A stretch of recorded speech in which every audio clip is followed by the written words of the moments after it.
Now that the worst is out of the way, let's do the best of 2024. And I do mean films that I watched that I really enjoyed. Big D's Entertainment Rankings and Reviews. So, greetings, my fellow YouTubers, and welcome to Big D's Entertainment Rankings and Reviews.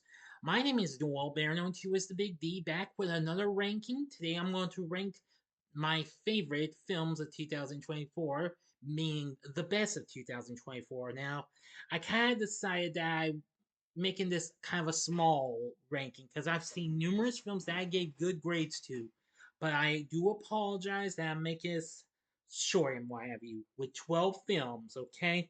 So I humbly apologize. But before I start, this has only one 4.5 star film, which will start this ranking, and the rest are 5 stars. Now, before I start, let me give some honorable mentions. These films didn't make it. Here, for 4.5 star films, I got three of them, which are Terrifier 3, Beetlejuice, and Abigail.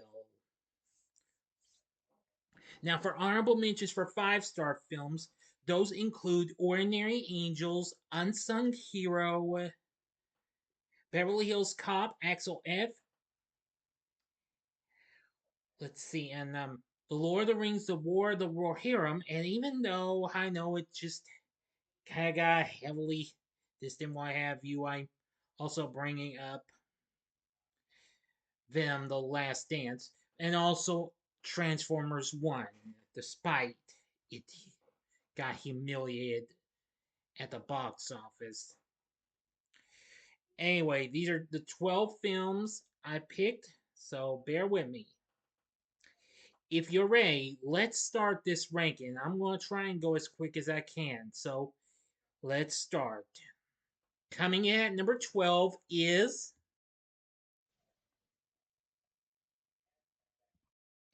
Kingdom of the Planet of the Apes. Now, I thought this was pretty good and what have you. With it being directed by Wes Ball, the guy who gave us the Maze Runner films, I am going to say this is definitely a very good film, and he did a great job with directing this. I thought it was just spectacular, taking place long after the events of the recent trilogy. I think it was just so incredible. It was epic, and that's all I can tell you. I think it's Kingdom of the Planet of the Apes.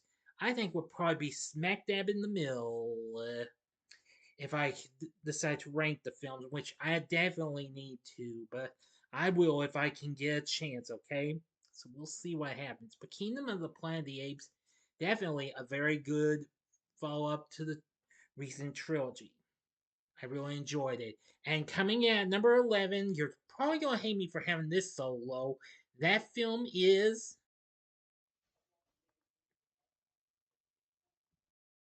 Inside Out 2.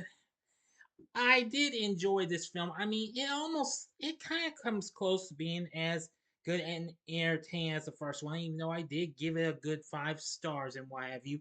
I think this film just had a whole lot to offer.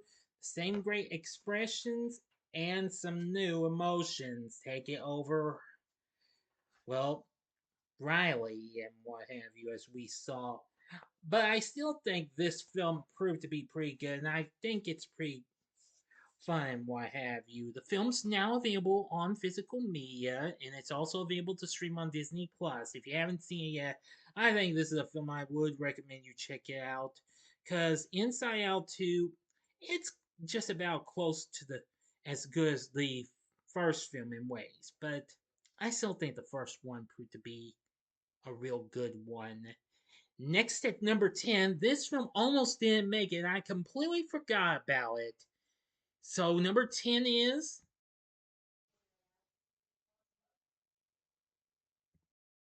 Twisters. Now, I am going to try and revisit this film soon.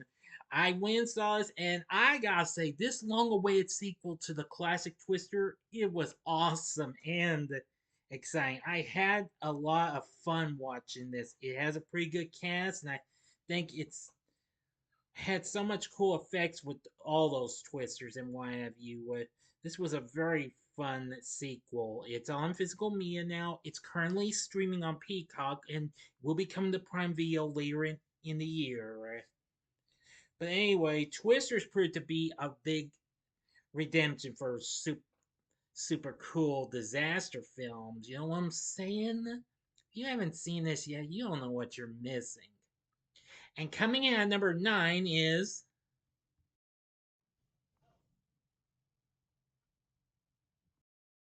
The Best Christmas Pageant Ever. Great film based on the book of the same name. I really love the performance Judy Greer gave. Everyone else was pretty good, and the kids who played those crazy kids, the Herdmans, they were really funny. But I'm glad they proved to be very good with the little pageant in the last act. The film should be out on Physical Media now, and it will be coming on the Stars app later on in a couple more months.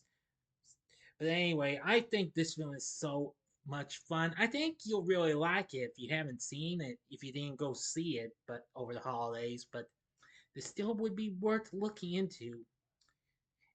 But anyway, I really have fun experience with this film, given the fact it was directed by the same guy who gave us that series, The Chosen. Now, coming in at number 8 is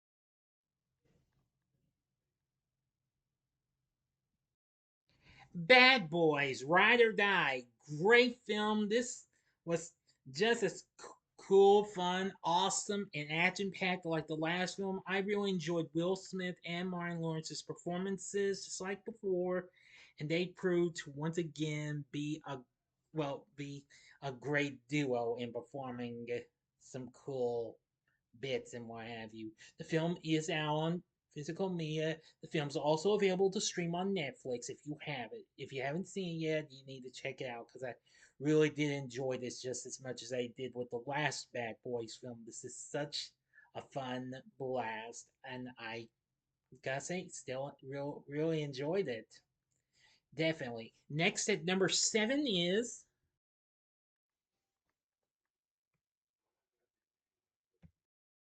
A Complete Unknown.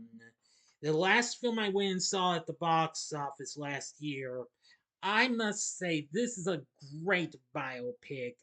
I mean, focusing on Bob Dylan, Timothy Chalamet does a great job in playing him, and he even does a good job in singing his songs, even, which I thought was incredible. I mean, it does have a pretty good cast. I really enjoyed the performances we got. Edward Norton was good. Elle Fang was good. Maka Barbaro was good. Oh, the list goes on.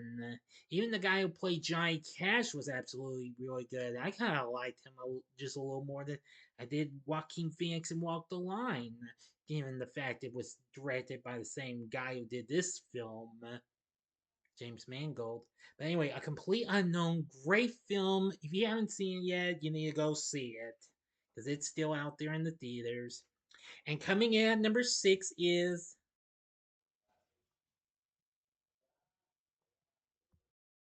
The Wild Robot. This film was so incredible.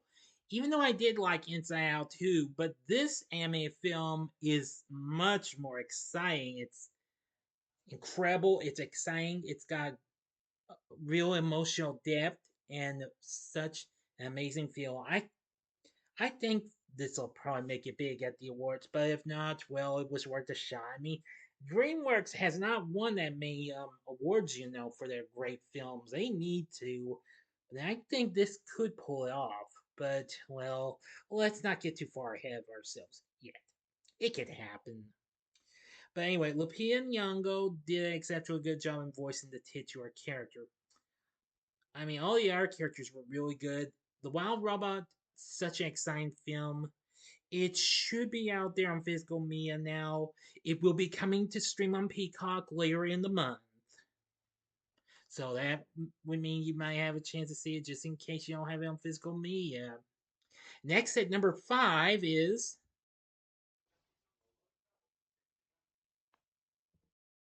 Dune Part 2. Great sequel, great continuation to the recent film from a few years back. Once again, Timothy Chalamet is good as Paul Atreides. Zendaya was good. So was the whole cast. This was an epic and amazing sci-fi film. I think this film is worth looking into. It is available on Max. It's on physical media. It also just more recently came to Netflix as well. So you got two streaming services to check out, or get physical media, which I think would be worth that. But anyway, I'm only throwing it in on the streaming as a just in case, okay?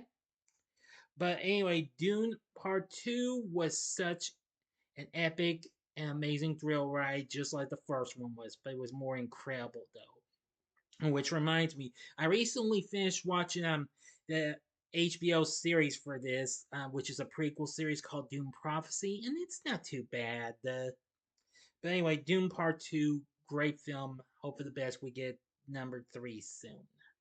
Well, it may be a while before we get number 3, though. Oh well. Now, coming in at number 4 is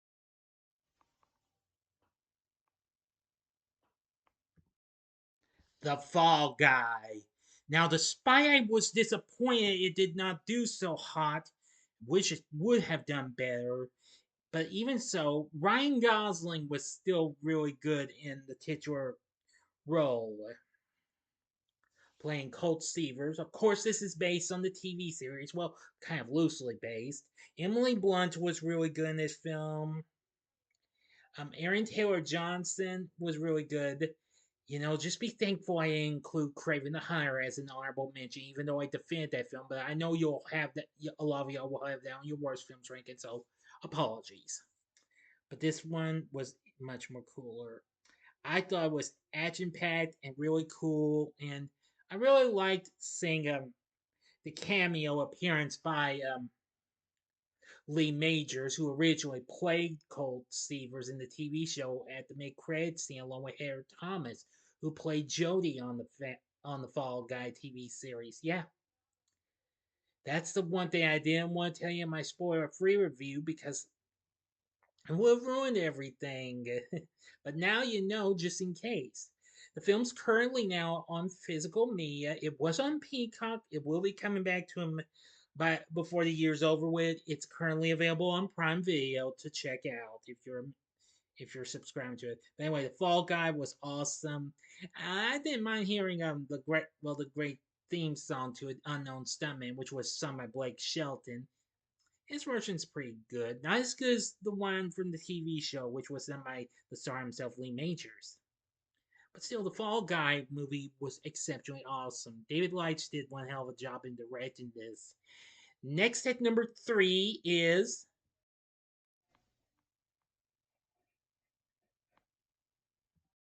Sonic the Hedgehog 3. Another recent film from last month. I am going to say this is a blast from start to finish. This is the best of the trilogy. Paramount's already announced the fourth film, but you probably already know that. Anyway, I thought Sonic 3 was awesome. With the addition of Shadow the Hedgehog, voiced by Keanu Reeves, absolutely really good. Ben Schwartz, once again, good as Sonic's voice. Khalil Shaughnessy, once again, good as Tails. And Idris Elba, once again, good as Knuckles. I really enjoyed this. Jim Carrey, once again, great as old Robotnik. And his grandfather, that was really something. Sonic 3 still in theaters. You need to check this film out. It's awesome. It's really a blast from start to finish. As I've said, don't mean to sound like a broken record or anything, but it's true. Mhm. And coming in at number 2 is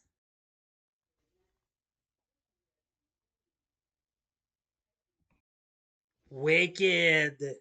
Great movie. One of the most incredible movie musicals I have seen in ages. I really love the performances we got from everyone. Cynthia Erivo, um, and and Ariana Grande. They were both very good, and I really enjoyed their performances. The music's really good, and it's so incredible. This was just, I don't know, a colorful experience, just like what you could get from maybe other tales from the world of Oz. Such Incredible film. I'm looking forward to seeing what is now called Wicked for Good this year. But we'll see what happens when I do the second half of 2025 because that's a ways. But anyway, Wicked is so awesome. It's still out there in theaters. It is available to rent by on streaming. It should be coming to Peacock later on, maybe, but and it won't be on physical media until next month. But I did hear they're going to include both the theatrical, well, regular theatrical film and the special sing along edition, which I think will be pretty cool. But if Wicked is second, what's my top pick of 2024? I think you'll know what it is. My number one favorite film, my top best film, or should I say, top best film of 2024 for me is none other than